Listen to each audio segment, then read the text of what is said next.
Imagine a boy, right? A kid who was so different from everyone else.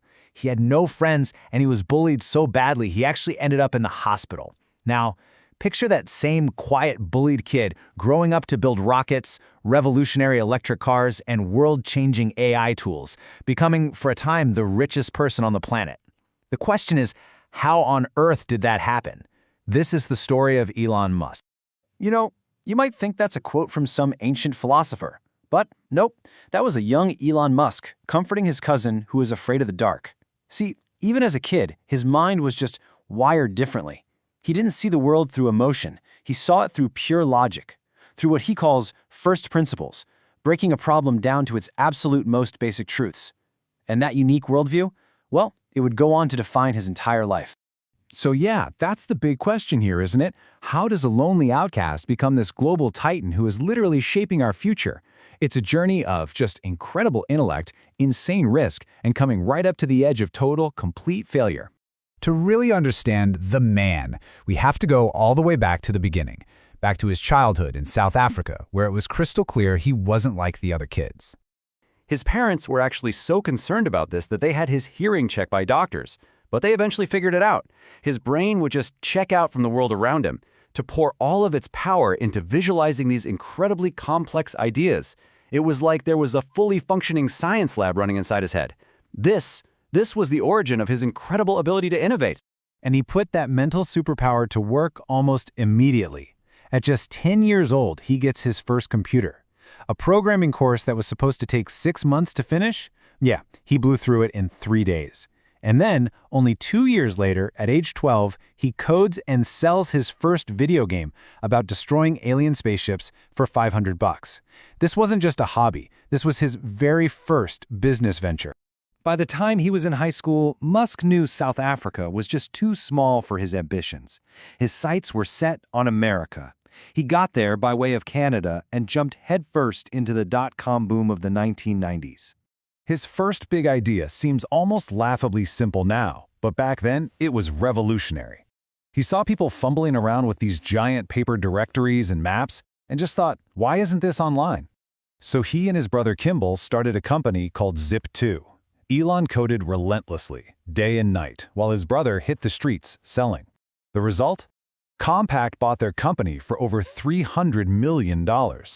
Think about that. At just 27 years old, an age when most of us are still trying to figure out our careers, Elon Musk was already a multi-millionaire. He could have just retired right then and there, but for him, this was only the beginning. So, did he go buy an island with his newfound fortune? No way. Instead, he immediately plowed $12 million of his own money into his next venture, X.com. And his goal wasn't just to make banking a little better, it was to drag the entire industry online. Payments, loans, investments, the whole shebang. X.com eventually merged with a competitor, a little company you might have heard of called PayPal. Musk became the largest shareholder and the CEO, but there was friction. He clashed with the other founders, he had a pretty ruthless management style, so while he was away on his honeymoon, the board held a vote, and they ousted him as CEO. He literally came back from his honeymoon to find out he'd been kicked out of his own company. Now, he still made a cool $180 million when eBay eventually bought PayPal, but what came next was, without a doubt, the darkest period of his life. It was a time when both his professional ambitions and his personal world came crashing down all at once. Just as he was hitting these new heights of success, he suffered an absolutely unimaginable personal tragedy, losing his 10-week-old son. To cope with the grief, he did what he'd always done.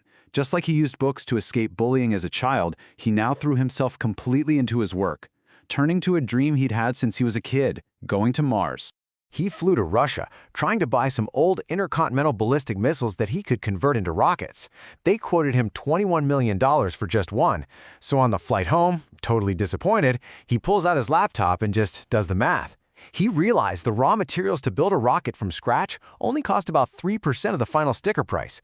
The conclusion was obvious. Forget them. We'll build the rockets ourselves. And just like that, SpaceX was born. He promised the world he could build rockets for a tenth of the price. But it was far from easy.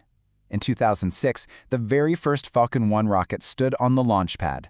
The team cheered as it lifted off, but that celebration lasted for exactly 25 seconds. A fuel leak cast an engine fire, and the rocket just exploded. A year later, they tried again. This time, it got much further. The first stage separation was perfect. For a brief moment, it looked like they had finally done it. But then, the second stage engine just shut down too early. The rocket spun out of control and crashed into the ocean. Failure number 2. The third attempt was in August of 2008, and again, a seemingly minor error caused a totally catastrophic failure. The rocket exploded in midair. You could hear a pin drop in that control room. 3 launches, 3 failures. And this is where things get truly dire. By this point, Musk had burned through $100 million of his own money. At the exact same time, his other huge bet, Tesla Motors, was also hemorrhaging cash during the 2008 financial crisis. It was on the verge of bankruptcy. He had just enough money left for one final launch. One. If it failed, both SpaceX and Tesla were completely finished. So this was it. This was the moment. The single launch upon which his entire future and the future of his 2 revolutionary companies rested. It's December 2008. The Falcon 1 is on the launch pad one last time. The countdown ends. The rocket lifts off. First stage separation. Successful. Second stage. Successful. But nobody in the control room is celebrating yet. They just wait, holding their breath. And then, those 2 words appear on the screen. Orbit achieved. The room just erupts. For the first time in history, a private company had built a rocket and reached Earth's orbit, a feat that had previously been reserved only for the world's biggest superpowers. That one success changed everything.